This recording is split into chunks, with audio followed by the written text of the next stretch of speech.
Assalamualaikum warahmatullahi wabarakatuh. Di sini saya akan menjelaskan tentang standarisasi jaringan komputer. Sebelum itu, perkenalkan nama saya Sofyan Zainul Mutakin NIM 104 dari Prodi Sistem Informasi 2019B. Standarisasi jaringan komputer. Standarisasi atau bisa disebut juga sebagai protokol jaringan komputer adalah aturan yang ada dalam sebuah jaringan komputer yang harus ditaati oleh pihak pengirim dan penerima agar dapat saling berkomunikasi dan bertukar informasi meskipun memiliki sistem yang berbeda. Di awal kemunculannya pada awal tahun 1970-an, protokol hanya dipakai untuk menghubungkan beberapa node saja. Baru kemudian pada awal 1990-an, saat internet tumbuh dengan pesat di seluruh dunia, berbagai jenis protokol mulai bermunculan. Namun, dengan banyaknya jenis protokol tersebut malah menimbulkan sebuah masalah, yaitu adanya ketidakcocokan dari jenis protokol buatan pabrik tertentu dengan jenis lainnya sehingga tidak bisa saling berkomunikasi. Kemudian International Standard Organization atau ISO membuat standarisasi protokol yang kini dikenal dengan nama Open System Interconnection atau OSI.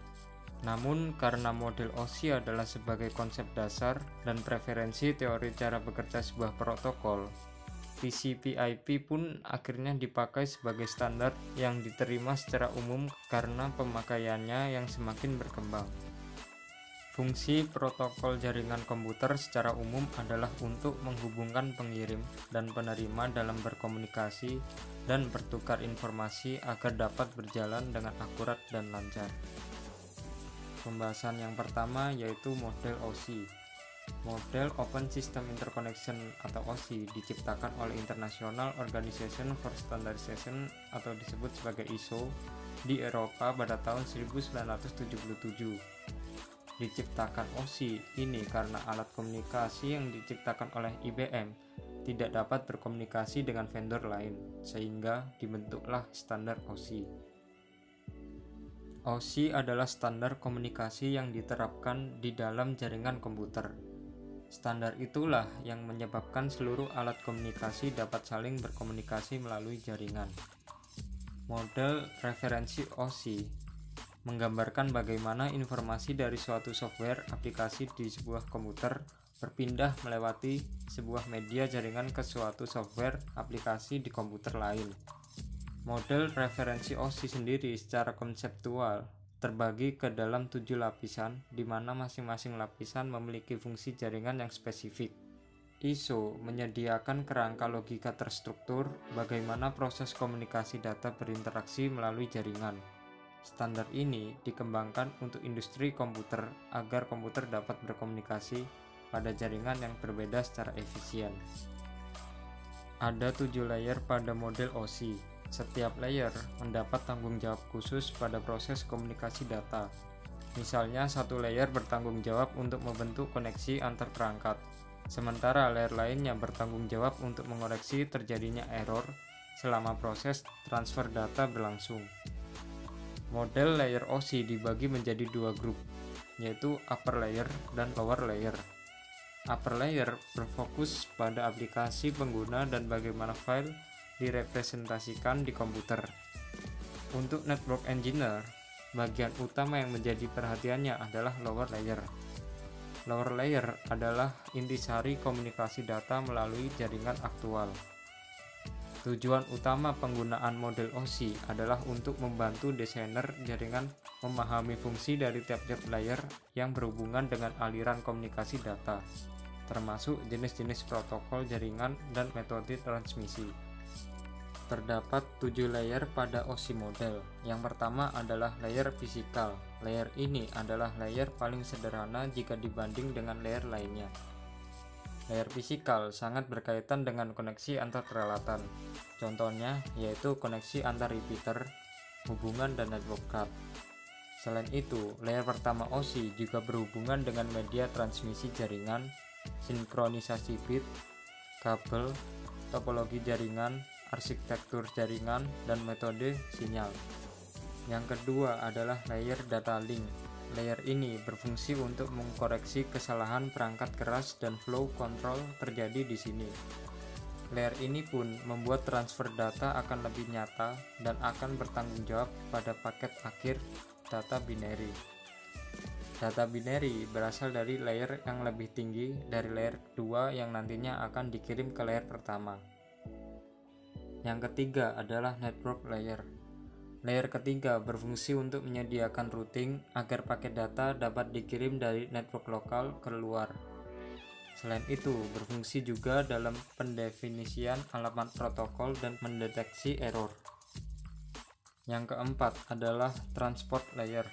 Layer ini menjadi pusat mode OSI yang menyediakan transfer antara dua titik akhir.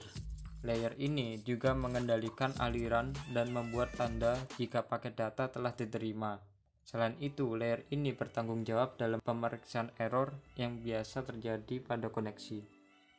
Selanjutnya, yang kelima adalah session layer.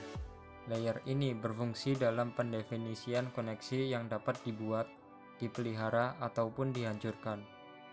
Layer kelima ini memiliki prosedur logon yang terkait dengan keamanan. Protokol yang ada di layer ini adalah NetBIOS. Yang keenam adalah layer presentation. Layer ini berfungsi melakukan translasi dari semua tipe pada sintaks sistem. Protokol yang ada di layer ini adalah perangkat lunak redirector seperti workstation, RDP, VNC, dan network cell. Dan yang terakhir adalah layer application. Layer ketujuh OSI ini adalah layer yang sangat cerdas karena fungsinya sebagai pengatur fungsionalitas jaringan. Jadi, layer ini akan mengatur bagaimana aplikasi akan mengakses jaringan, membuat pesan ataupun mendeteksi kesalahan. Beberapa protokol yang ada pada layer ini yaitu HTTP, SMTP, FTP, dan NFS. Selain itu, juga bertugas sebagai penghubung utama antar resource network dan aplikasi network. Cara kerja OSI layer. Application layer mengirim data email melalui protokol SMTP ke komputer tujuan, kemudian diproses pada layer berikutnya. Presentation layer melakukan konversi email menjadi format jaringan. Session layer membentuk sesi perjalanan data sampai proses pengiriman selesai dilaksanakan. Transport layer pengirim memecah data dan dikumpulkan lagi di transport layer penerima. Network layer membuatkan sebuah alamat dan menuntun data sampai ke tujuan. Data link layer kemudian membentuk data menjadi frame dan juga alamat fisik. Lalu di physical layer data akan dikirim lewat medium jaringan ke lapisan transport penerima. Kemudian pada transport penerima, alur proses pengiriman data menjadi berbalik dari physical layer ke application layer di komputer penerima. Pembahasan selanjutnya yaitu TCP/IP. Dalam implementasinya, OSI layer dan TCP/IP melakukan hal yang sama.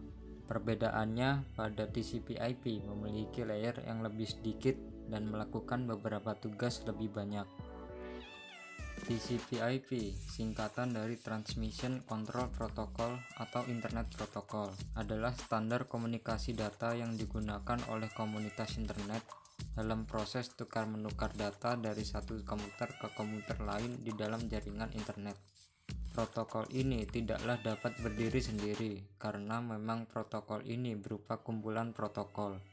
Protokol ini juga merupakan protokol yang paling banyak digunakan saat ini. Data tersebut diimplementasikan dalam bentuk perangkat lunak atau software di sistem operasi. Istilah yang diberikan kepada perangkat lunak ini adalah TCP/IP stack. Terdapat 4 layer pada TCP/IP model. Yang pertama adalah application. Sama dengan layer application pada model OSI. Perbedaannya, layer ini menangani 3 layer teratas OSI, yaitu application, presentation, dan session. Layer ini mengambil informasi dari aplikasi dan meletakkannya pada paket kosong yang baru dibuat. Paket ini kemudian dikirimkan ke layer transport. Protokol pada layer ini yaitu Telnet, FTP, SMTP, DNS, RIP, dan SNMP. Yang kedua adalah host-to-host atau transport. Fungsi layer ini sama seperti transport layer pada OSI. Layer ini menerima paket yang dikirimkan oleh layer application. Paket ini kemudian diberi header yang berisi semua informasi yang harus dilakukan terhadap paket oleh layer transport penerima. Protokol pada layer ini adalah TCP dan UDP. Yang ketiga adalah Internet atau IP. Fungsi layer ini sama dengan layer network pada OSI. Layer ini juga menambahkan header di depan paket seperti layer transport. Header ini berisi informasi untuk layer internet penerima. Setelah header terpasang, paket dikirimkan ke layer network interface. Protokol pada layer ini adalah ARP, IGMP, dan ICMP. Yang keempat adalah network interface. Pada layer 1 dan 2 OSI ditangani oleh layer 1 TCP/IP, yaitu network interface. Layer ini memberikan headernya sendiri pada tiap paket. Header inilah yang akan membantu router dan gateway dalam melakukan pengiriman paket kepada tujuan. Jika semua header telah terpasang, kemudian paket dikirimkan ke tujuan. Protokol pada layer ini adalah Ethernet, Token Ring, Frame Relay, dan ATM.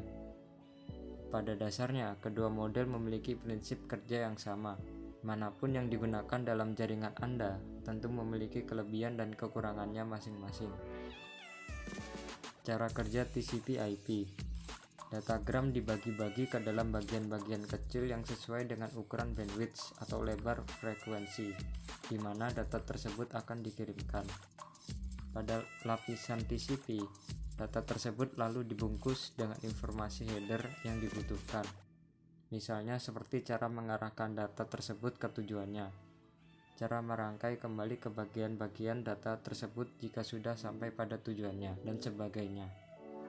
Setelah datagram dibungkus dengan header TCP, datagram tersebut dikirim kepada lapisan IP. IP menerima datagram dari TCP dan menambahkan headernya sendiri pada datagram tersebut. IP lalu mengarahkan datagram tersebut ke tujuannya.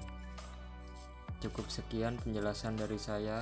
Maaf apabila ada salah-salah kata atau kekurangan. Sekian, terima kasih. Wassalamualaikum warahmatullahi wabarakatuh.